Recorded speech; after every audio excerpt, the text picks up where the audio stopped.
Hello, everybody. We are live. So we are currently live streaming on Facebook, YouTube, and LinkedIn. So everyone that's watching, if you're here, make sure to say hi in the comments. We'll see those comments coming in. So I'm going to get us started before we jump into the presentation with Chris today.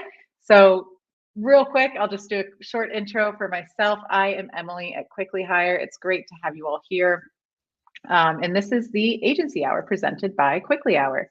Oh, excuse me, the Agency Hour presented by Quickly Hire. The Agency Hour is a space for agency owners to come and learn from experts in their field. These webinars and discussions are designed to help you boost revenue, sharpen your skills, and fuel growth in your business. So today we are here for part 2 of growing revenue with accessibility. And we are here with accessibility expert Chris Hinds, who is COO of EqualizeDigital. And we're going to be discussing accessibility's space in the environment and really digging into where accessibility lives and how you can use that for your agency and start offering accessibility as a service.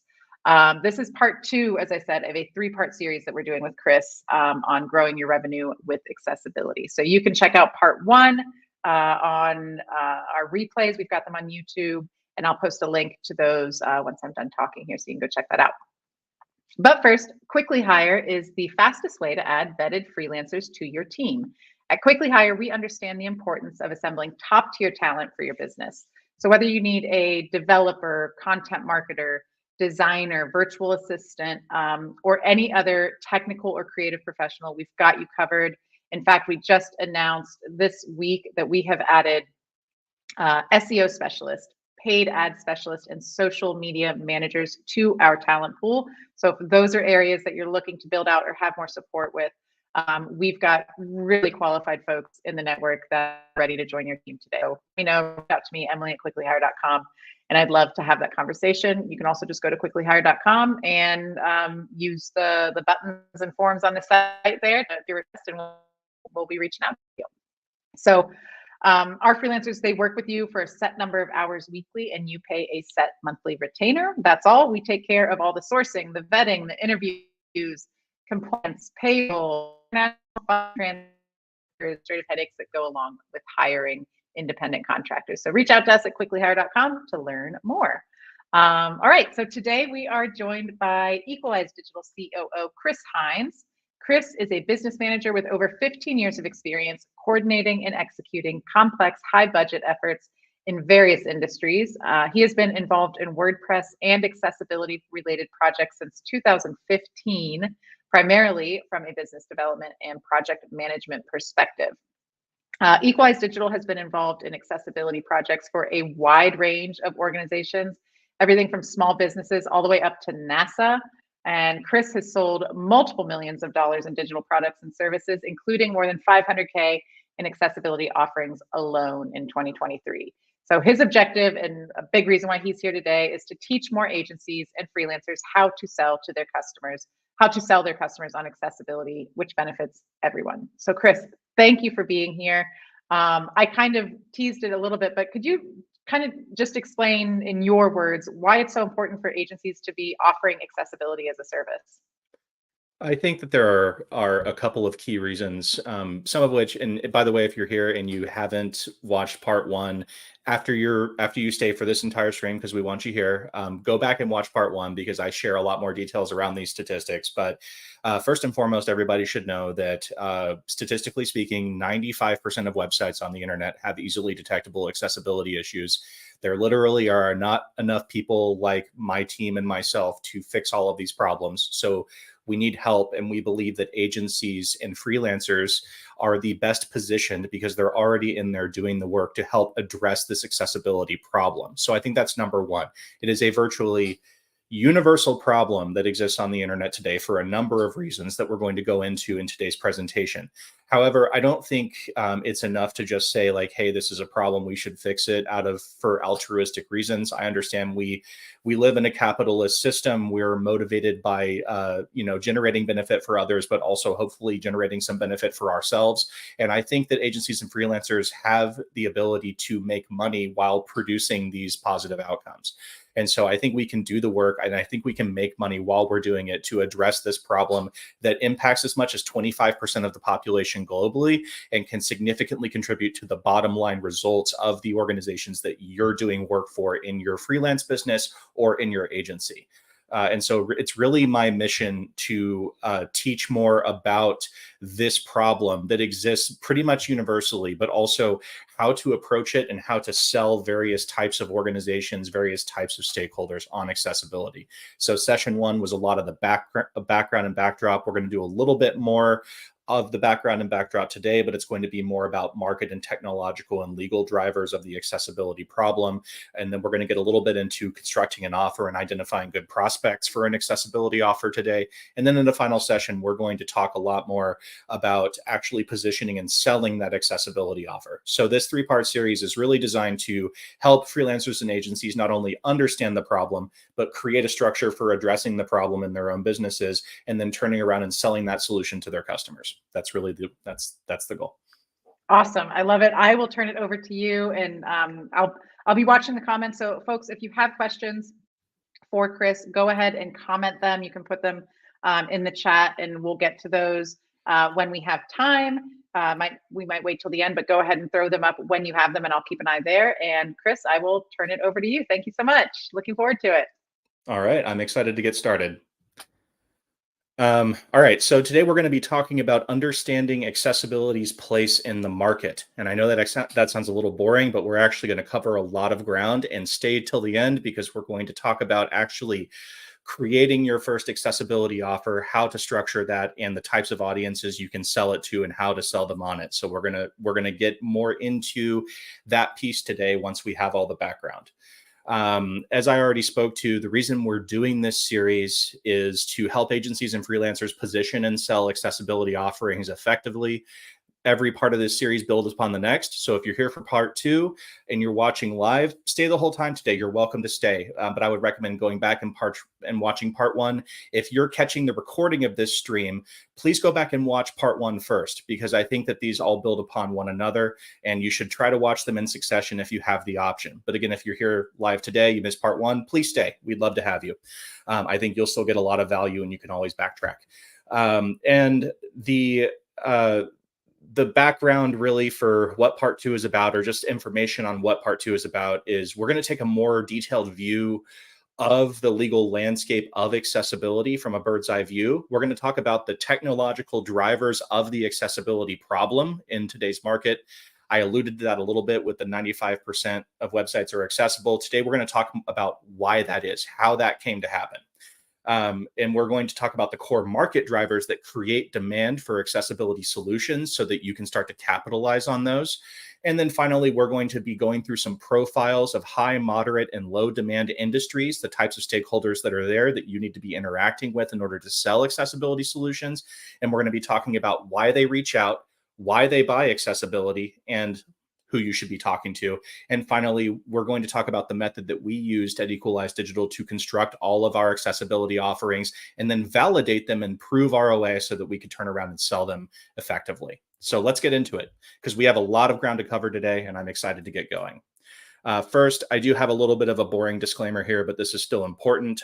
Equalize Digital is not a law office, and our employees are not attorneys. We do not practice law. So the information I'm about to share in this presentation about accessibility laws is general information. And if you have more detailed questions, you should reach out to your own legal counsel and not to me to get legal advice from an attorney. This is just general information to try to make sure that you're informed. But definitely, if you have more detailed questions, get in touch with your attorney. So last session, we spent a lot of time talking about the idea of laws versus standards. Now we're going to get a lot more detailed about the legal landscape of accessibility as we understand it today. First and foremost, we have the Rehabilitation Act of 1973, specifically within that sections 504 and section 508. These are laws in the U.S. and they apply to organizations or projects that receive U.S. federal funds, and they are enforced by a variety of different U.S. government agencies.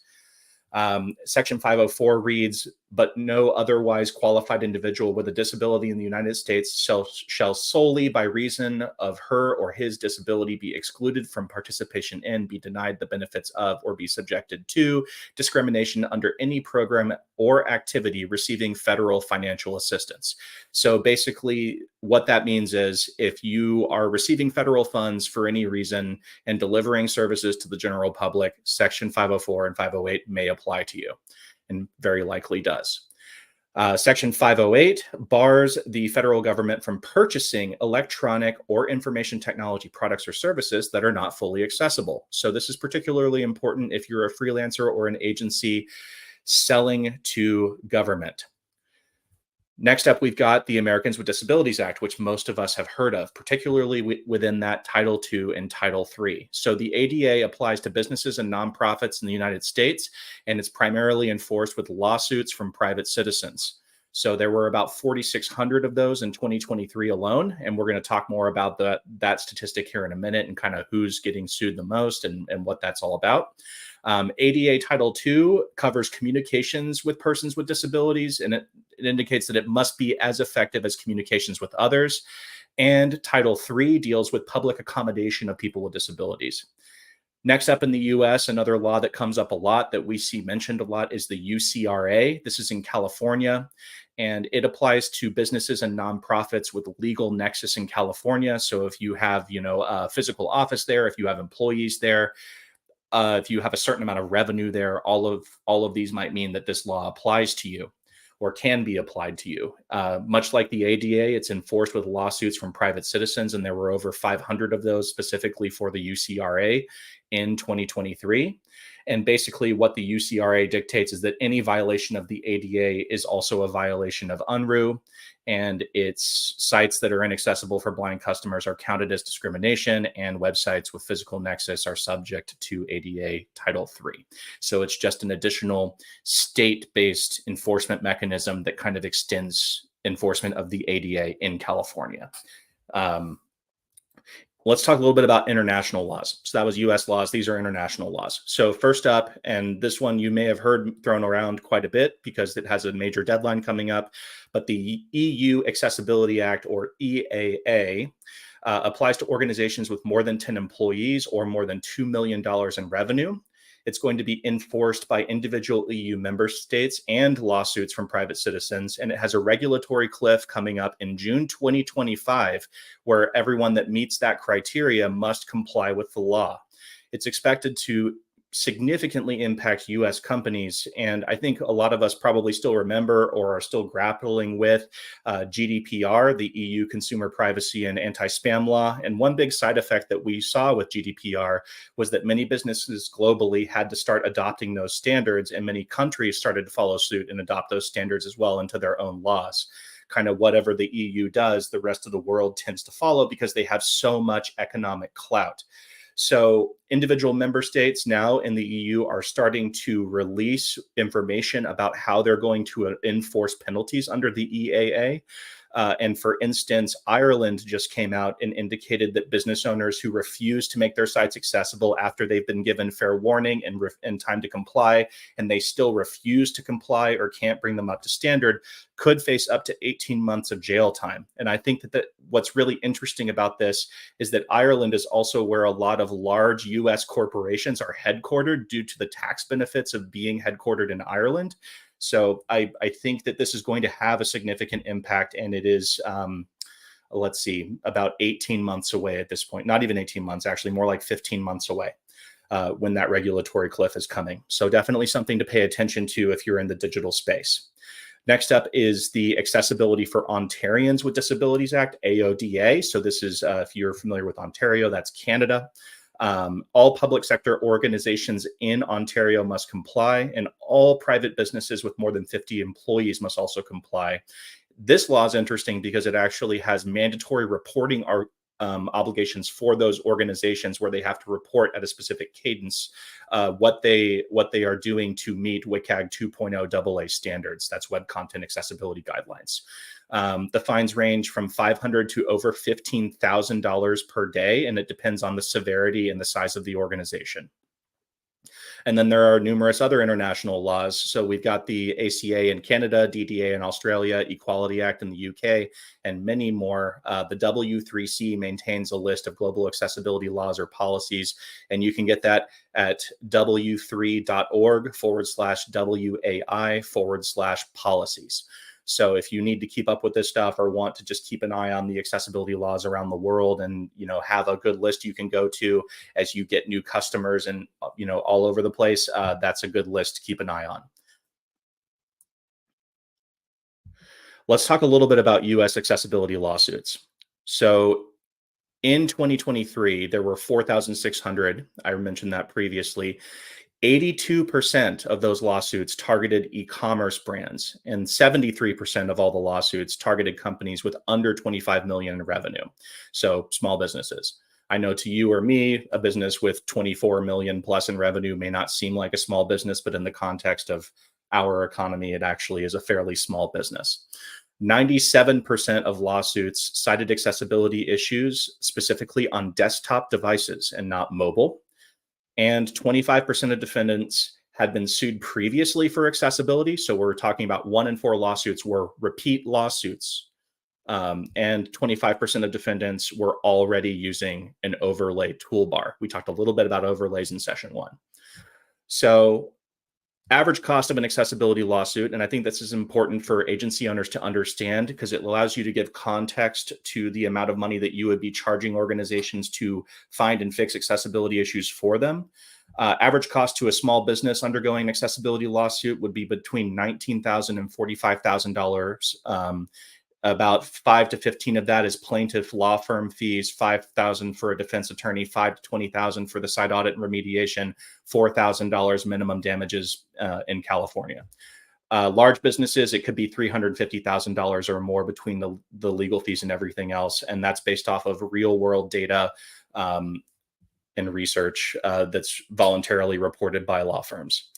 But these are relatively small in comparison to a landmark lawsuit that just happened in the last couple of months that I want to talk about. And that lawsuit actually impacted an agency. So this number right here is, I think, another reason that agencies and freelancers need to start to care a lot more about accessibility and to start to build offerings around this. So there was a $2 million settlement in California on behalf of a guy named Brian, who was a blind camping enthusiast who tried to use the California Department of I'm having trouble speaking, the California Department of Parks and Recreation website to book a campsite. And Brian, being blind, could not do it because the site, in fact, was not accessible.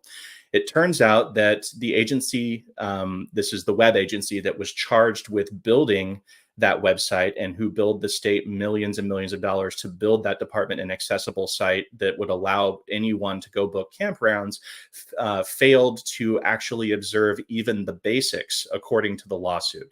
So based on my understanding, they were able to find issues just using an automated tool, not even really going in and checking for accessibility manually.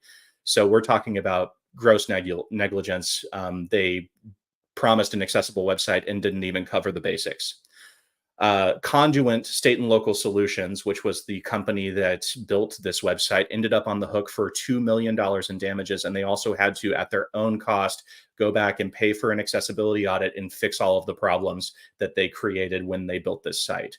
The fundamental issue here is that businesses, for reasons we probably will never understand, that if they promise to do something, they need to do it, right? So what's particularly interesting about this is it wasn't just the Unruh Civil Rights Act law that was cited, it was also the False Claims Act for fraud, essentially.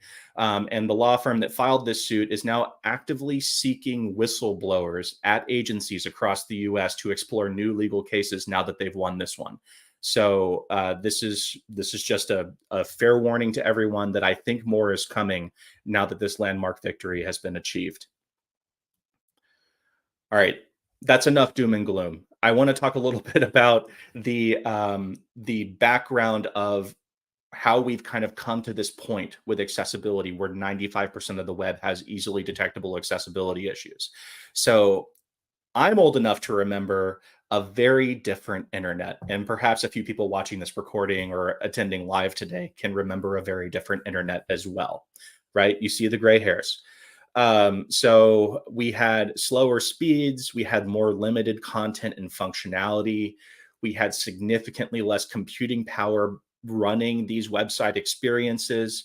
But what we've come into here is that as technology has advanced, today's internet has become a little bit different, right? So we now have all sorts of multimedia content. Layouts are device responsive. We're building complex web apps that do all sorts of crazy stuff that, 10, 20, 30 years ago, nobody could previously have even envisioned. And individual devices and browsers themselves have gotten exponentially more powerful too, to support these rich multimedia experiences with these complex adaptive layouts, right? And now on top of that, we're layering on VR, the metaverse, etc., and all that amazing innovation, right, has improved our lives in a lot of ways, but it has also introduced a lot of problems. And one big unintended consequence of all that added complexity that I want to talk about today is this idea of an overflowing tool belt. So there are right now literally hundreds of content management systems out there, and the top 10 of those account for about 85% of all websites. And as many of us on this call probably know, WordPress is pushing what, like 45%, somewhere in there, of all websites. And within each CMS, there are ecosystems with literally thousands of themes and extensions.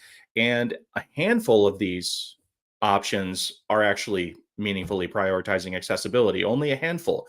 By some estimates, there are around 250 coding languages seeing active use. That count includes non-web coding languages. Barriers to entry are lower than ever thanks to all of these tools. And hanging up a shingle and selling a widget on the internet doesn't really require much more than a laptop and some very basic computer skills. So accessibility, unfortunately, has kind of gotten lost in this massive explosion of innovation and growth of the internet. And it's not really being taught or observed consistently, except at the very highest levels of enterprise and government implementations. And the tools we use for those of us who are implementing things on the web might themselves be introducing accessibility problems without us even knowing it. And this is really why we are where we are now, and why we have this inaccessible internet that's running up against these regulations and these lawsuits, right? And so what are we supposed to do? How do we mitigate risk? As Jay Cox asked in the chat here, what is our next step? And really it comes down to this. Start looking at the tools in your tool belt and ask yourself, are they helping or exacerbating the accessibility problem? So as we talked about in session one, you don't have to actually be a seasoned accessibility expert to start meaningfully measuring accessibility. You can start using an automated scanner like Equalize Digital Accessibility Checker or the Wave browser extension, and start scanning the outputs of the themes, plugins, and embedded solutions that you're using in your day-to-day. And just do some quick analysis and ask and try to answer the question of, are these things I'm using putting a bunch of accessibility errors onto the solutions that I'm building before I even put content in, right? And if they are, start looking at strategically swapping out those tools for accessible alternatives over time. And there are great options out there. But even before you look at swapping them out, if you can identify the issues, reaching out to the people who produce the tools that you use and saying, hey, I noticed these accessibility problems, then can you fix them? We have seen that maybe 60 to 70% of these builders, the people who are creating the tools, will respond positively to that feedback and will roll out fixes quicker than you might expect. And this is from doing, dozens and dozens and dozens of audits and working directly with the solution providers to make what they output more accessible. And then suddenly this advocacy you're doing, if you're helping, let's say Elementor that's installed on millions of websites, fix a fundamental accessibility flaw by pointing it out to them, raising a GitHub issue, talking to their devs and answering questions. Suddenly you have personally contributed to one small change that has made millions of websites potentially more accessible. right? Just by advocating for a positive accessibility change to a single component. So the power of advocating to have accessible tools and accessible building blocks can't be understated enough. And by the way, you're leveling up your own offering by having tools that don't add accessibility problems straight out of the box. So that's a little bit about the technology drivers of the accessibility issue and kind of how we got to where we are. I think the other thing that's really important is to talk about what is driving market demand for accessibility and what is driving investment in accessibility. What makes organizations pay money for accessible solutions? It's not just avoiding lawsuits or meeting regulations. It's so much more than that. And I'm speaking from direct experience. So first and foremost, actually, is revenue impact and growth. So this could be things like search and conversions. So how's their SEO performance? Is their website converting a significant percentage of their visitors? Believe it or not, observing accessibility best practices creates significant enhancements for SEO and conversion optimization. Are they reaching key audiences? So, for instance, are they a nonprofit that serves a particular special interest group that maybe needs to use the web in a certain way? Like maybe they're a school for the blind, for instance. Having an accessible website is absolutely essential if they have a particular audience of stakeholders that they know for a fact are going to be on that website. And then we have what's called the curb cut effect. And if you're not familiar with that concept, essentially, there was a time when we were regulating real world accessibility and still are to this day, where we started to mandate those sloped cuts into curbs at intersections onto sidewalks, right?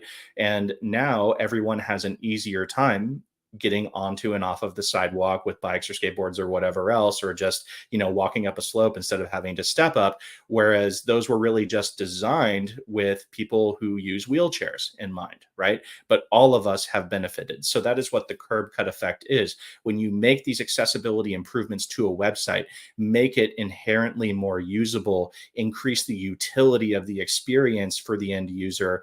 Every user experiences those benefits, not just disabled users.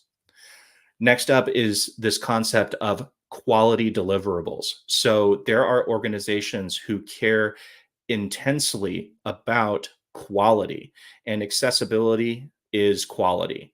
We're talking about exclusive design or inclusive design. We're talking about the idea of making sure that the thing that we're building is outputting semantic HTML and coded efficiently so that it loads fast, so that it's performant, right? All of those things factor into accessibility and the idea of universal UX principles, right? So having these user experiences that are timeless, that are streamlined, and that get users to where they need to go quickly and efficiently without introducing a lot of noise, right?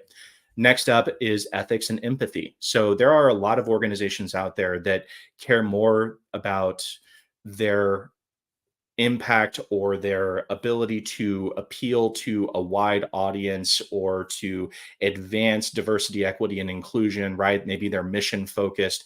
All of these things contribute to this idea of having an accessible experience. So maybe they need to align with their DEI principles that their organization publicly espouses, right?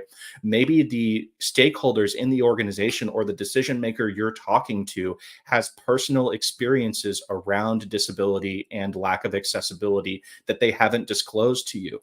And I find that more often than not, some of the most sympathetic ears to the accessibility cause, maybe they have a relative who has a disability, or maybe they themselves have a disability that is not readily apparent, right? One of the most obvious ones there is that you can't really tell if someone has it, but can massively impact their ability to consume content on the web is color blindness. And a significant percentage of men have some degree of color blindness. And of course, this idea of social responsibility, being a good citizen of the internet and of the world, that resonates with more people than you might expect. And then finally, yes, we have compliance and risk. And there are people at organizations who care most about this idea or this need to meet their legal requirements, to mitigate perceived risks in the event of a lawsuit or a complaint, and have the ability to respond effectively if someone does complain, to have a good action plan in place, right? So remembering this is key. What makes an organization ask about accessibility is quite often not actually the reason that they choose to invest in accessibility. Those are two very different things. And the other thing to remember is even if they don't ask about accessibility, we can still sell them on it. And I'm going to tell you how. So let's talk a little bit about high need, moderate need, and low need industries. But first, I want to just share this thought with you, and I want you to start imagining this. Your next or your first accessibility client is probably someone you're working with right now. And that's statistically likely if you're working more than say, I don't know, 15 to 20 clients, right? If you have 15 to 20 people that are regularly reaching out to you for work or that you have done projects for recently, there is a good chance that at least one of those is a strong potential accessibility client. So let's talk about high need first. High need industries are fairly self-explanatory based on the information that I have shared thus far. That's government. So that includes, I'm just kind of lumping these together, but that includes higher education, really anything government funded. The other high need industry right now is e-commerce. And that's taking us back to that statistic I shared, where remember those thousands upon thousands of accessibility lawsuits, e-commerce was about 80% of those. There is a strong need and a strong drive in e-commerce right now to get more accessible. Moderate need industries include large businesses and large nonprofits. So those would be organizations that maybe have annual budgets in the 10 to 15 million plus range. And I think that what might surprise you is that you probably have some of these that you're doing work for, and they just look smaller than they are. That's actually a really common thing. We have some customers that I thought had very small businesses, and then we had a conversation, and suddenly I'm realizing that they make 3 to 4 times as much gross revenue as our company does, but they look way smaller. These businesses and these organizations are out there, and these nonprofits are out there. You don't have to look big to have a large budget, is my point. And finally, we have low need. And low need is currently the small businesses of the world.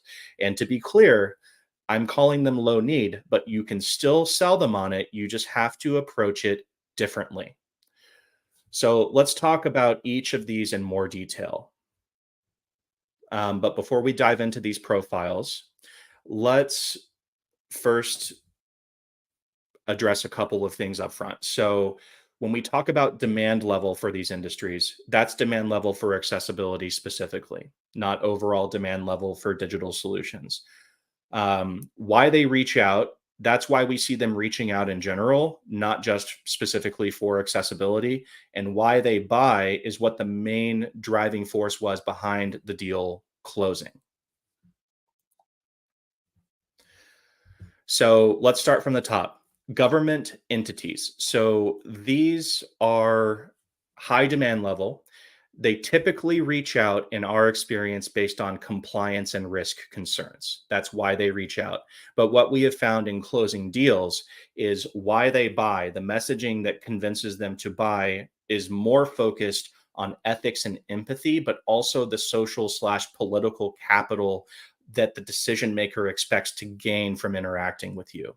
The key stakeholders in these government funded entities are typically department heads or VPs or procurement managers. It might be both, and there is often some sort of RFP process that you have to engage with. I want to break this down a little bit into like the idea of an emotional and a logical case. Generally, you have to make both an emotional case and a logical case in sales in order to efficiently or effectively close a deal. So some of the questions that a government funded entity decision maker might ask for the emotional side of things is, if I hire you, will I finally stop losing sleep over this XYZ, risk or compliance issue that I am currently freaking out about, right? The next thing they often care about is, will the people that I'm responsible for be well taken care of? This could be their stakeholders in terms of employees, or the people they're serving in the general public, or both, right? And then finally, is this solution going to make me look good? That's that social political capital piece. On the logical side, they're going to be asking, do I believe this will meaningfully address the problem? So have we logically shown them, yes, this is going to fix the problem? And that can be by describing what your process is, how you're going to approach their specific pain points, and how you're going to actually solve them. Next is, do I feel confident that you have a good process? Can we measure success? So this is where I think social proof and case studies can be really helpful in showing that you have prior experience. And do they satisfy all the certifications, prerequisites, and other red tape? This is just a fact of government life. And I can say this having successfully bid very large RFPs for the likes of NASA, right? You're going to be dealing with a lot of stakeholders, and you are going to be dealing with a lot of red tape. And if you show yourself to be someone who is comfortable navigating those channels, even if you're in a fake it till you make it situation and you've just done a bunch of research and you know how to talk the walk, that background research, having that understanding of what government procurement processes look like and having the baseline stuff in place is going to increase your likelihood of success for government funded entities. Next up is large e-commerce. Because of the current legal landscape of accessibility, they are reaching out primarily about compliance and risk. And why they buy, we've found at least, is revenue impact and growth. So the key stakeholders here are director level employees. Maybe they're a director of marketing. You might even be talking to the founder, him or herself. The emotional case here for them is, if I hire you, will I stop losing sleep over this risk, right? It's similar to government. Will my endless struggle with insert key growth metric finally stop if I do this? So that's where that revenue impact growth comes in, because we know that accessibility can potentially have significant positive impacts across SEO, across conversions. If you can show a little data, if you can show you've done a little research into their audience size, what the traffic throughput of their website is, and get them to kind of imagine what it could be like if they had this accessible experience that added to the overall quality of the user experience, that helped them increase conversions, rank better. What are their target growth metrics? Do they feel like you can help them solve them, right? And do I trust you with the thing that drives 90% plus of our revenue? So that just generally comes down to having conversations, being able to prove that you've done work with other large e-commerce brands, or at least e-commerce brands of a similar size to the person you're talking to. They have to know they can trust you, because typically in the e-commerce space, you're messing with their baby, right? It's the thing that drives most of their revenue, if not all of it. And so it is paramount that they feel like they can trust you. The logical side, they're asking, do I believe that whatever this service is going to meaningfully address my problem, whether that's compliance and risk or revenue impact or both growth or whatever it is, right? Both why they reached out and why they buy. And have we accounted for all the risks, right? Sales can't drop even a little. So have you accounted for what happens if we make this change to the website and sales drops, right? We're doing work with an e-commerce brand right now where we are A/B testing different versions of an accessible checkout solution, because they need to know which accessible checkout, you know, basically creates the most amount of sales. What they can't have is a new accessible checkout that keeps sales flat, or worst case scenario, reduces it, which, by the way, I haven't seen, but I'm just trying to describe the thought process that any fundamental change to a system that's working for an e-commerce brand, they're going to be incredibly resistant and skeptical unless they believe that you have accounted for the risks and that you have a good process. And finally, how experienced are they with insert e-commerce platform or extension here, right? So they really care a lot about your level of experience with what they're doing, not just e-commerce in general. Let's get into moderate demand. So we have large businesses, and what they really care about, or why they often reach out, at least in my experience, is quality deliverables. So what I can say most often is that they are coming off of a large growth period, or a time in which their revenue increased massively. Maybe they had one budget at the beginning where they worked with an organization that delivered them more of a low budget website, right? And they have outgrown that, they've outstripped that, and they need something that is truly approaching, if not at that enterprise level experience, both for their team and for their customers. And so that's what I mean by quality is every element of this experience considered, and are we really designing and building for the long term? So that's why they reach out. And why they buy is also quality, but also revenue impact and growth. Typically, in this instance, we're talking to a marketing director or a CMO, sometimes the CEO, but usually they're a step removed. And the emotional case here is I've been burned before. Do I trust you to actually create something high quality? Right. And so being able to show them high quality examples is the best way to get around this, or just speak to your process. Will my endless struggle with insert key growth metric here finally stop if I do this, if I move forward with this project? And am I excited about the possibilities? So have we helped them imagine what life is like after you deliver this solution, right? After you have gone through this accessibility remediation process or delivered this audit and all this advice that they can then act on to improve their experience. Next up is the logical case. So for a large business, they're saying, after learning about the process, do I really believe that I'm going to get a high quality result? And only you can answer that by having a really dialed in process, right? Do I understand exactly how my key growth metric here is going to go up, right? So that's one difference we've noticed between SMBs and large businesses is if they're looking for results around a particular growth metric after some sales discovery is done, and you say, "Oh yeah, we can do that, no problem." Their immediate response, the CMO or whoever is gonna say, "Yeah, but how?" And then if you give a too generic answer, they're going to ask more and more questions until you've spelled out exactly how you're going to deliver that result, right? They need to see the forest through the trees. They need to see what the process is. And can I see proof that you've done this exact thing before and gotten similar results? Large businesses care a lot about case studies. They care a lot about social proof, arguably even more than SMBs. Next up is large nonprofits. Typically, why they're reaching out, in our experience, is ethics and empathy. They're saying, we know that our current solution is not good enough for our audience, or it's not creating the right results for our stakeholders, right? They're not necessarily thinking about themselves or their operational growth. They're thinking about, how do I create better results and outcomes for the people that I'm supposed to be serving, right? So it's all about ethics. It's all about empathy. And why they buy typically is less revenue, because I have revenue and impact lumped together, but why they buy is impact growth. So getting them to imagine how they can be more impactful, how they can create more positive results for more people for whatever they're doing by investing in accessibility or some sort of offering like that, right? The key stakeholders here are similar in some respects. It's department heads or EPs, procurement managers, large nonprofits, particularly if they're like a state-sponsored nonprofit, they're going to have some sort of RFP process. They're typically a little less formal than like full-blown government.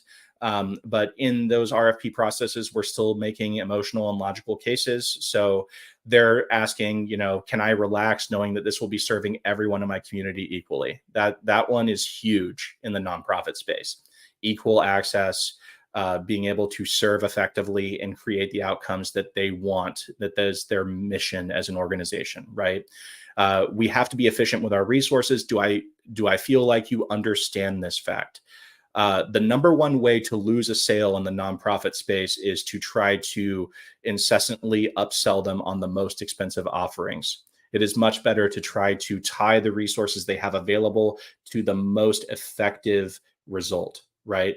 That they can do within their limitations. Nonprofits typically are working with limited budgets. They have a lot of internal priorities and finite resources to achieve them. So going in with a, sell them everything, including the car and the house and all of it approach is going to typically lead to them getting turned off and choosing another vendor who they feel is going to be more respectful of their needs. And then they're going to ask on the emotional side, will doing this lead to a net positive impact for whatever their stakeholder group is? That's arguably one of the most important things. The logical case for nonprofits is, of course, do I believe this will meaningfully address the problem? Do I feel confident you have a good process, and can we measure success? So some similarities here to government. But then, does your solution look, sound substantially better than the solution I have now? This, I think, is particularly important for nonprofits because they are among all the organizations that we've talked about today, right? All the different profiles. They are the ones that are most likely to, after all that sales discovery, after the proposal, everything else, looking at whatever that final number is, they are the ones that are most likely to just say, nah, we'll stick with what we have. Let's wait 6 months or a year or whatever, right? So we have to help them understand how much better things are going to be, or how much better that solution is compared to what they have now, right? To get them over the edge of not sticking with the status quo. Because again, that ties back to these limited resources. If they can stick with what works good enough, right? If they can stick with good enough and they don't feel enough emotional or logical pressure to change, the nonprofit space is the least likely to change just for the sake of change. And finally, we're going to get to small businesses. So relative demand here is low. As Jake noted in the chat, there are a lot of small businesses that are bringing up accessibility because of litigation threats, or they're, maybe they had a friend who got sued. We're seeing that too. But I think what most often makes them reach out or actually show interest is when we start to talk about revenue and impact growth. And I'm thinking about this in the perspective of, why is a small business going to reach out to XYZ freelancer or agency that isn't specialized in accessibility, right? If it's us, they're probably reaching out because they're afraid of getting sued, right? Because we're accessibility specialists. But if they're reaching out to you all, and I'm just speaking to the broad audience that's streaming this, assuming that most of you are in more generalist WordPress businesses or freelancers or agencies, they're probably reaching out because they have a revenue or a growth problem. Why they buy is going to be the same thing. It's going to be revenue or impact growth. And to an extent, it's also going to be social and political capital of them personally. Typically, the people who are reaching out in the small business space are either like an office manager type who has some authority to procure some services without going above their head to an owner or a founder for approval. And then we have owners and founders. So the emotional cases and the logical cases in the small business world are very, very different compared to what we've spoken about in some of the moderate and the high demand industries. The emotional case in the small business world, and I can say this as someone who spent years selling under a more general agency environment to small businesses, right? The emotional case is gut feeling. Do I trust this person, right? Do I feel heard, or are they trying to sell me something I don't want? And am I going to feel better or look better to my peers after the work is done? Those are really the emotional questions that, if we boil them down to their like most fundamental level, what it is, it's, do I trust you? Do I feel heard? How am I going to feel after this is done? That's the emotional case. The logical case is, can I see proof that they have a good reputation and are successful? We talk a lot about social proof just in the general marketing sales world, and I know we don't need to go into that here. Everybody understands that it's important. Have they done similar things for businesses like mine, and did it help those businesses grow? Is it a good idea to invest in this and not insert other priority, right? And so this maybe is a little similar to large nonprofits, where they're like, as a small business owner, they're probably like 3 or 4 things that they would love to get done that they think will move their business forward, but they can only prioritize one because of limited resources, right? They're a small business. And so it is to an extent on us to advise them and to help them understand why what we're selling them might be the best priority right now. And by the way, if you know what you're trying to sell them is not in their best interest or not what their immediate priority should be, don't sell them accessibility. If there is some other glaring issue that's going to cause them to be out of business in a year, just put a pin in the calendar and say, hey, I think you should deal with this thing first. Let's talk about accessibility again a year from now when you're in a better place, right? Let's not sell people stuff that is very important, don't get me wrong, but that is against their best interest to do right now. And finally, does your solution sound substantially better than what I have now? So if they already have an accessibility solution, or a thing that they think is an accessibility solution, overlays, how is what you're going to offer them better, right? How does it serve them better? All right. So those are the audiences: high, moderate, low demand. Those are kind of the low hanging fruit that we see. I want to go into as efficiently as I can how we constructed all of our accessibility offers. And I'm going to just share this system with you all, hoping that you find it helpful. So at a very high level, going through this process, we're going to first talk about what result are we selling. So this is really just asking ourselves, what's in it for them? What's in it for the person that's going to be buying this product? The result is going to depend a lot on who you're targeting in terms of the type of business they're in, who the stakeholder is, et cetera. But that's really what we're starting from. We're starting from the result that we are giving. Maybe it is a comprehensive report. Maybe it is an accessible website. Maybe we are monitoring for accessibility. Maybe we're doing a quick, maybe we're adding automated scans for accessibility to a care plan. Whatever that result is, we have to ask ourselves, what fundamentally is in it for the customer? Next, we need to ask, based on that result, what the pain points are. What pain points does this result fix? So this tells you how to talk about the result you're creating in ways that the intended customer will understand. And the pain points can be logical or emotional. It's good to have both if you can. And if you can talk to someone in your target industry about their pain points, that's even better, right? If you can interview at the source, have a couple of informal conversations, say, hey, this is the result I'm hoping to create. What would this solve for you if I were to do this, right? Is this something you're even thinking about? Like, having those kinds of conversations can help you create a really smart offer that's going to resonate more likely than just if you're sitting alone in a room, kind of coming up with something on your own and making assumptions about these people, unless you know them really well, or maybe it was your former industry, so you really understand, right? Next, after we've identified these pain points, how will we deliver the results? So for you process-oriented folks, and for process-oriented folks like me, this is the fun part. We're going to literally write out every action step necessary to fix those pain points and deliver the result.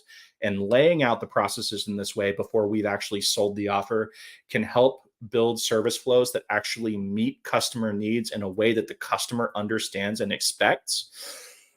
Excuse me. And after we've mapped out how we're delivering the result, then we're going to do what we call the profit first exercise. So we're going to start with how much money we personally want to take home, free and clear. Then we're going to add on what it costs to do all of those action steps identified in the previous step. And finally, we're going to account for taxes and fees and just do our best job projecting what that might be. And then from there, we arrive at what our ideal price is. And then finally, we attempt to prove ROI, return on investment. And you can do this exercise with someone in your target market if possible. That makes it even more effective. But this is probably also the hardest step, which is, now that we have the result, the pain points, the process, what we want to charge, now we have to go through it. And we have to, based on the result we're delivering, estimate what the financial or other type of impact is, and try to figure out or work backwards and basically ask ourselves, if in the context of the budget or the people's day-to-day life or whatever it is, can we figure out what the ROI is, and can we prove it, right? Does it save them X amount of time? Does it prevent them from worrying about something? Does it reduce the likelihood by a significant margin that they would have a lawsuit or get sued for X amount of dollars potentially in cost, right? Can we do something to prove return on investment, right? Or is what I'm offering going to be significantly cheaper than the inefficient way you're doing things now, right? So that's the offer building process. And don't worry, we're going to go through an example in the couple minutes we have left. Hopefully it's okay to go slightly over. There was a lot to cover in this session, but I promise we're getting close to done here. So we're going to use an existing offer. And this is an offer that we actually do after we've already audited a website and addressed all of the accessibility issues in partnership with the organization. And we're assuming that this is for a high demand industry and not a low demand industry. So the example I have is accessibility marketing or accessibility monitoring, and we're gonna be targeting for e-commerce, right? Or for government, maybe like a high need industry where they have to stay on top of this because of XYZ pressures. The result is to ensure ongoing compliance with current accessibility standards and mitigate risk, and to protect the initial investment they made in becoming accessible and maintain the benefits of accessibility over time. So that's the result of the monitoring plan. The pain points they're experiencing that this result solves is their website changes frequently. They could unknowingly add accessibility issues back in. They invested a lot of money in becoming accessible, and they want to make sure all that work and time wasn't for nothing, a year or 18 months from now, all of that work being undone because they're not watching for accessibility problems anymore. And they don't have an in-house accessibility expert they can turn to with questions or concerns over time. Delivery is, in this instance, what we do is we install the pro version of Equalize Digital Accessibility Checker, our tool, and we run monthly scans. We run manual spot checks with an accessibility specialist with keyboard and screen readers every single quarter based on key user journeys that are really important to that organization on their website. And we have quarterly calls to review their overall accessibility status and answer any questions. And by the way, those calls have major upsell potential if the organization is expecting to roll out another website or add on some significant new thing to their current site or whatever it is, right? And it's also an opportunity for them to ask questions of an accessibility expert on a regular basis. Profit first exercise. We decided we would like to profit $100 per month per customer. It will cost us at most $12 per month per customer for Equalize Digital Accessibility Checker. That's as if we were paying for the one site license, which is $144 a year. It will cost us about $100 per customer when we run a quarterly accessibility spot check, assuming we test in-house. And it will cost another $150 per customer for the quarterly reports and potential tax obligations. Therefore, if we divide all that out, we should be charging customers about $195 a month for monitoring. That's 100 plus 50 plus 33 plus 12 if you split it all out by a monthly cost. And then proving ROI. So we did this exercise and we looked at, we ran some numbers and we talked to some other professionals in the space. And the typical cost to fully audit an e-commerce website for accessibility is around $12,000. And for websites that have recently undergone this kind of accessibility audit and then put all the work in to fix everything, monitoring makes a lot of sense, because without monitoring, they would likely again need to pay for another audit in 18 to 24 months and then fix a whole nother group of issues. So monitoring could save them up to 50% in ongoing costs in keeping their website accessible. So that's just an example of how to go through this process and what the thought process looks like, which brings us to our homework, because as we know, this is a series where one thing builds upon the next. So you should have come to this series this episode having done your homework from the previous. This is your homework before you go to the next one. So I want you to go through, decide before the next session on an industry, and put together a draft offer using that result, pain, delivery, profit, prove ROI process.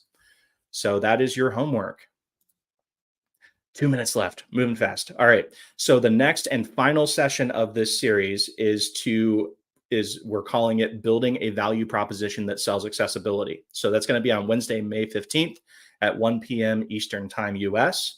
We are going to be talking about using sales discovery techniques to align pain points with accessibility, reframing accessibility as a solution to customer problems, and building case studies that prove accessibility's impact. We're also going to be talking about the underrated power of what if and because in sales outreach and sales conversations. And finally, we're going to be talking about the basic sales outreach template that I use and the sequence I use for following up on deals. So that is everything from me. Thank you so much for being here. Thank you to Quickly Hire for having me. And if we've got maybe 1 or 2 minutes for questions, I'm happy to answer any questions. Thank you so much, Chris. That was awesome. I loved the part where you broke down the different business types and what their motivators are and all of that with this information and with these slides that you shared and the offers that you crafted for each of those different types of potential clients. I don't know what could possibly hold anyone back from doing the homework and crafting their own offer for a specific industry, especially if you're an agency owner who's niched into a certain vertical or a certain business type. It should all come very naturally with all the guidance you provided today. So thank you so much for that. It was really, really fun to watch and to see all of the expertise that you have acquired over your years in the industry and see it put so succinctly onto those slides. So I hope everyone else got as much out of that as I did. I thought it was wonderful. I'm going to post in the chat right now. Folks can go ahead and RSVP and for the next session, which is already scheduled on our YouTube channel. So you can go ahead and RSVP there now. And if you're on YouTube, you can subscribe to our channel and you'll be notified. And I will, of course, send an email out reminding people of that, and you can watch our socials and we'll be promoting it as well. But it is scheduled and you can RSVP so you won't miss the next session. If anyone has questions, we can take a couple. If you have any, make sure you get them in. I know we've got Jake on YouTube who's watching, and I think you already addressed this question, Chris, but mitigating liability, is there any specific language to protect my business from providing a service which has a fuzzy solution? So I don't know if you wanted to touch on that any more than you already have, because I think you addressed it. You had already seen it earlier in the presentation. Yeah, so I think mitigating liability is incredibly important if you're going to start delivering accessible deliverables or promising accessible outcomes. I will be fully transparent. Like, our terms are super dialed in this respect. So really what it comes down to is you should only be promising accessibility on what you know or are confident you yourself can control the outcome of. So for instance, if I am building someone a new website and I'm saying, hey, I'm going to build you an accessible website. If you look at the statement of work and we go through this with the customer, we're very transparent, right? But what I'm actually saying is what I build you will be accessible. So it's the theme, it's the components, custom components that I set up for you. It's any page that I assemble or any form that I assemble on your behalf is going to observe these best practices. What it's not is this third-party tool that I've never heard of before that you want integrated. It's not the 5,000 posts from your legacy blog that you've had for years that I haven't looked at even once. I'm not going to promise what I can't control will be accessible, but I'm going to give you tools and guidance and information as your partner on how to make those things more accessible over time using a tool like Equalize Digital Accessibility Checker, or just by providing you expert guidance and giving you the right building blocks to build accessibly going forward and maybe fix your old content. So I think there's a way to say, yes, there are limitations. Yes, there are caveats to our accessibility guarantee, whatever it is. But we're still here for you. We're your partner, and we're only imposing those limitations because they're perfectly reasonable, right? If you were a home builder, you wouldn't promise that a home you never set foot in was going to meet code, right? It's the same for a website. So the other thing that I'll say too is, and I really advocate for this, and comes from advice from our attorneys. Obviously, you should reach out to your own attorney and have them dial in your own terms. But the advice I've received repeatedly from multiple legal sources over the years is to really be careful about promising compliance with laws. It is always better to promise compliance with standards that are referenceable and provable. So what we say is we will help you comply with Web Content Accessibility Guidelines, which is a standard you can go look up on the internet right now that's maintained by an international board. What we're not going to say is we're going to make sure that you comply with the ADA, because if you go read the ADA, it doesn't give you an enforceable standard for what accessibility is. It gives you a very loose subjective statement on what accessibility is that the lawyers and courts are ultimately going to decide when you get sued. So it's better to say in your terms, I'm going to help you meet this standard that I can measure. I hope that helps, Jake. Yeah, I think that's really clear and very helpful. So yeah, Jake, let us know if you have any other questions. We are over though. I want to respect your time, Chris, and everybody who's watching. So thank you, Chris, first and foremost, for joining us again and being so generous with your knowledge and your expertise in this area and helping to spread, the necessity of making accessible websites and how important it is and how it can be good for business, and that's really important. So it's it goes hand in hand with all of that, and I hope everyone who's watching got a lot out of it and will join us for session 3, which will be happening next month. And again, the link is in the comments, and you can RSVP on YouTube now and not miss that one. And thank you everyone for joining us today live. And if you're watching the recording, thank you for tuning in and watching. And Chris, we will see you next month for part 3. Thank you so much. I'm excited. I'll see everybody next month, hopefully. All right. See you guys there. Have a great day.